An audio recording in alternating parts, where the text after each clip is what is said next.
Well, folks, as you know, I love one show on TV more than any show on TV. The View. I've had a lifelong ambition to actually be a guest on The View. They'll never have me on, of course, because it would go horribly for them. Every single day on The View is a contest in stupidity. Truly, it's an amazingly competitive match between some of the dumbest people on earth.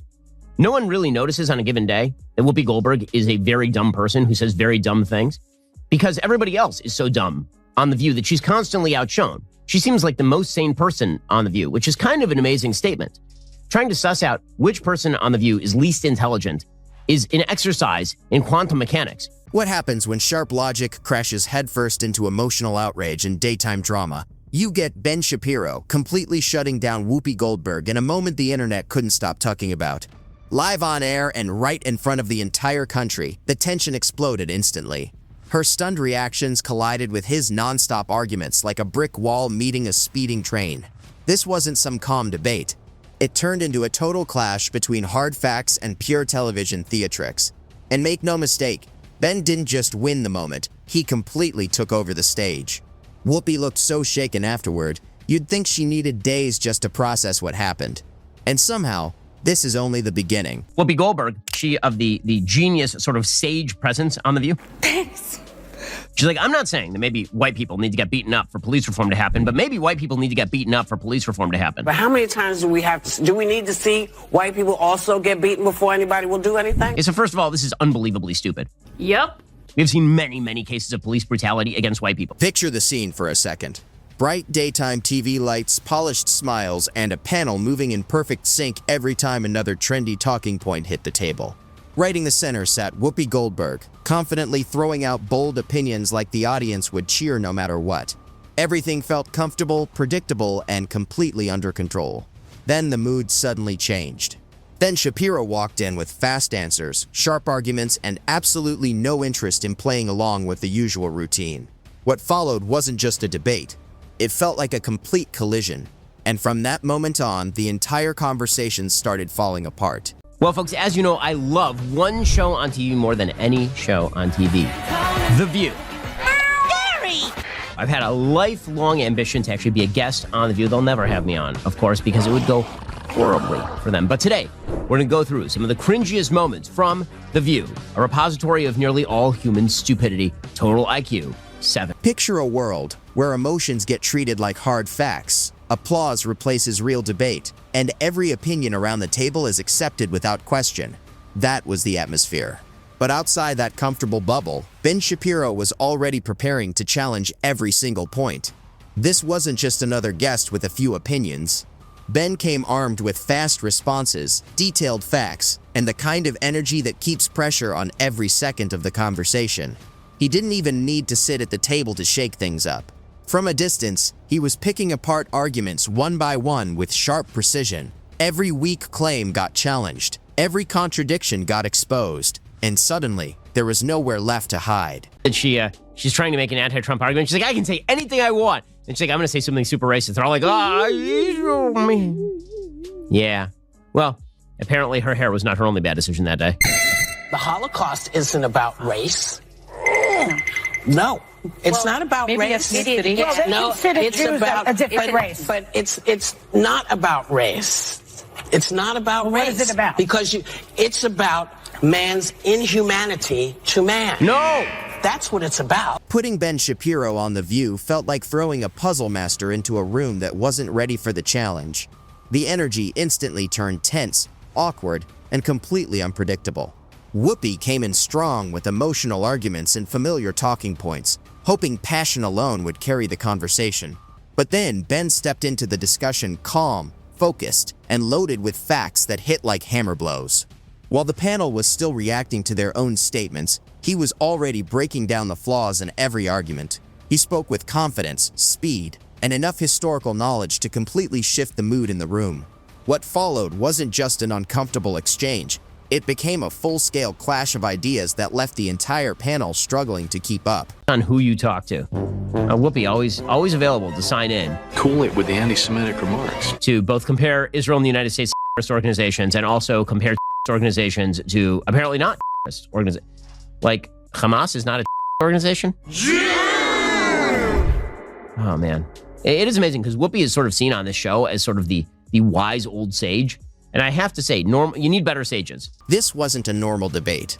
It felt more like a public collision between emotion and hard logic.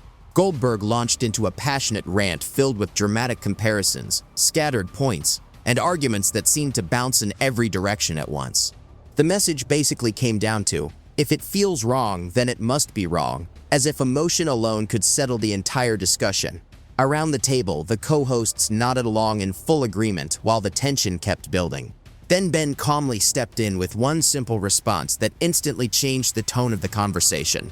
From there, everything shifted.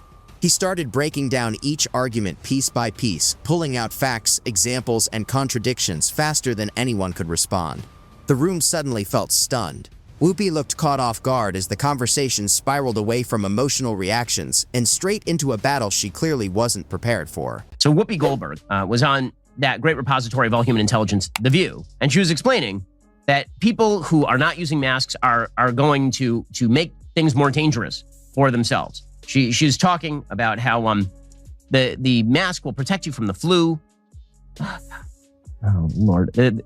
Here we go. Well, no, you know. Well, you did have that. I did have a cough, and when you did not show up, Brian goes, thanks, Whoopi's out.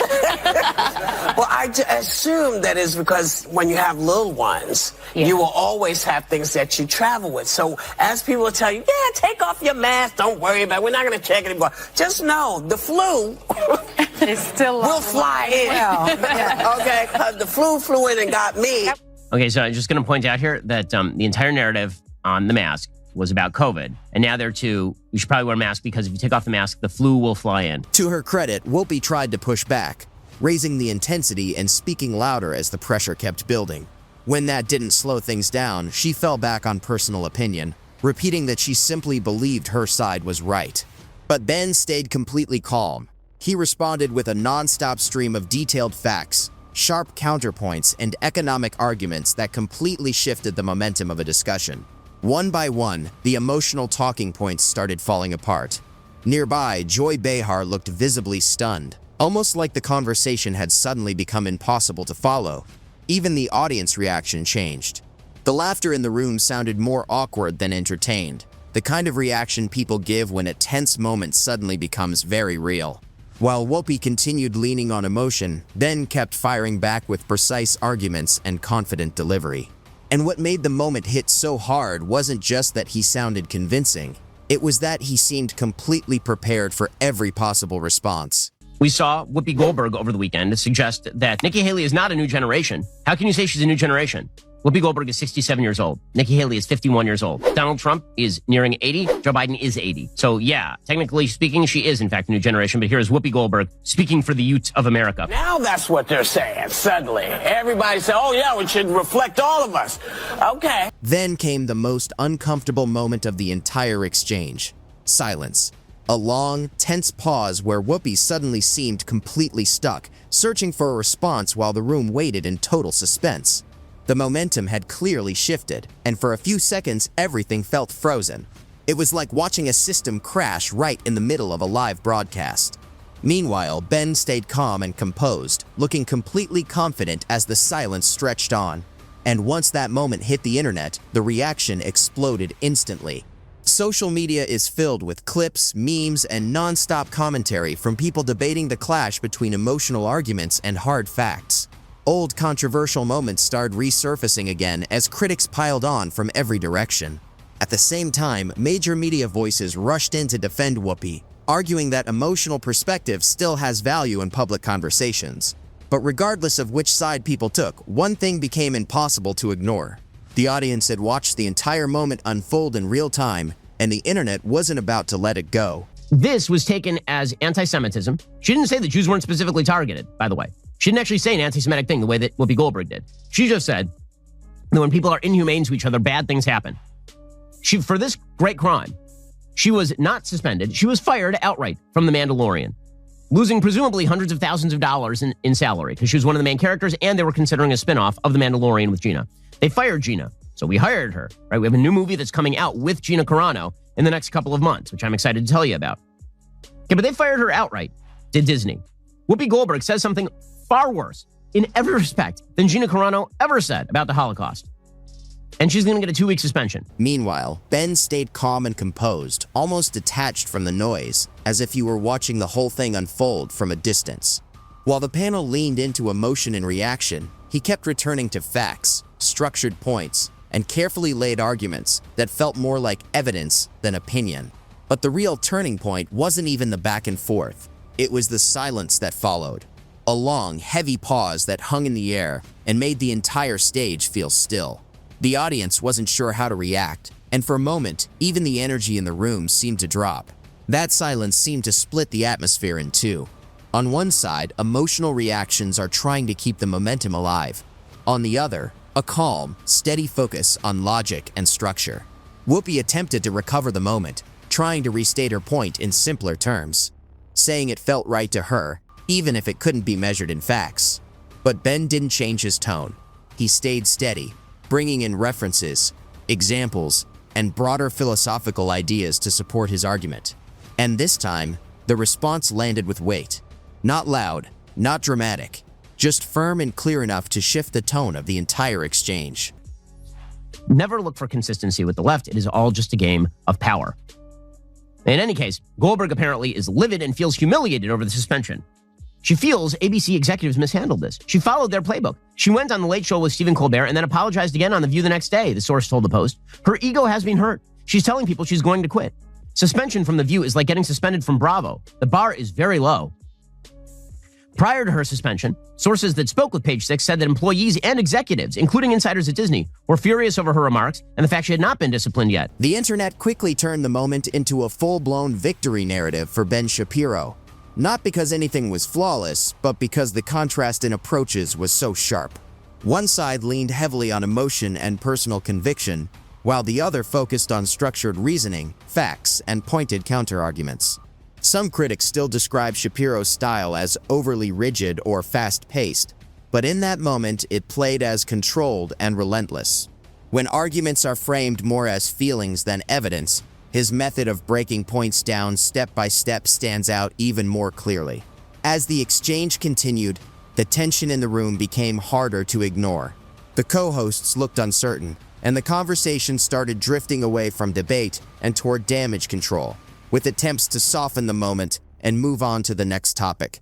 Online, clips of the segment spread quickly, gaining massive attention and turning the discussion into a viral talking point across platforms.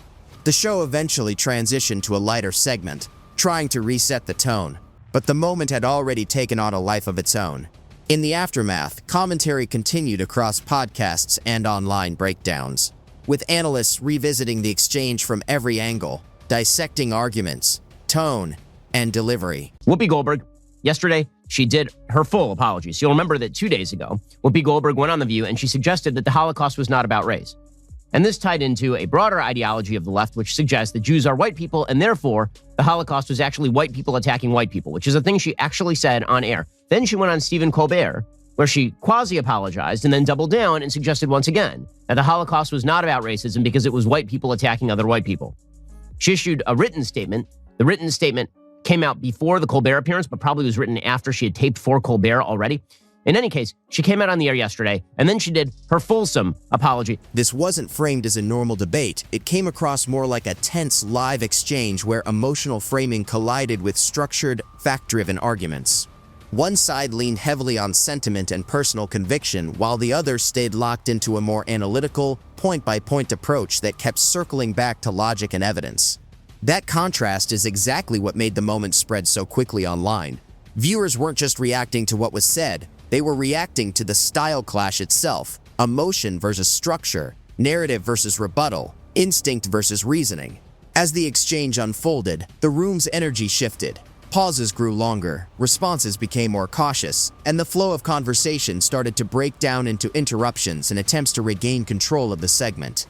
What was meant to be a discussion began to feel increasingly uneven, with each side talking past the other instead of connecting. From there, clips circulated rapidly across social media, where people rewatched and dissected the exchange from different angles. Some focused on delivery, others on substance, and many on the broader media dynamic it represented.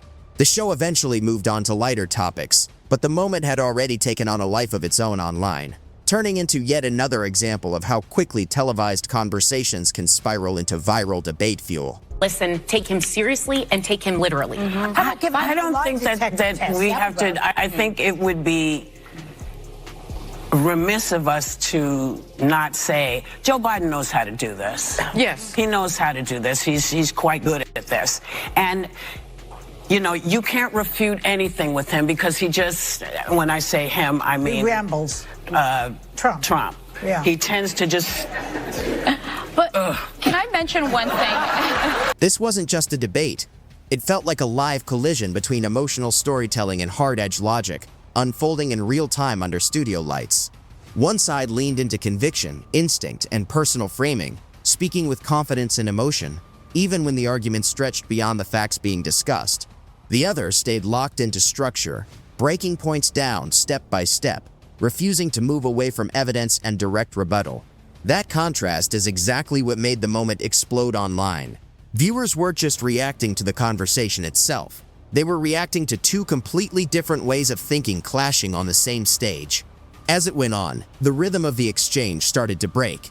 Pauses got heavier, responses sharper, and the back and forth turned less like a discussion and more like two people talking past each other in completely different languages. Emotion on one side, analysis on the other. By the end, the silence said as much as the words. The panel tried to reset the tone and move forward, but the moment had already taken over online. Clips spread fast, opinions split even faster, and the internet did what it always does, turning a live argument into a full-scale cultural talking point. In the end, it wasn't just about who won. It was about how differently people define truth and what happens when those definitions collide on live television.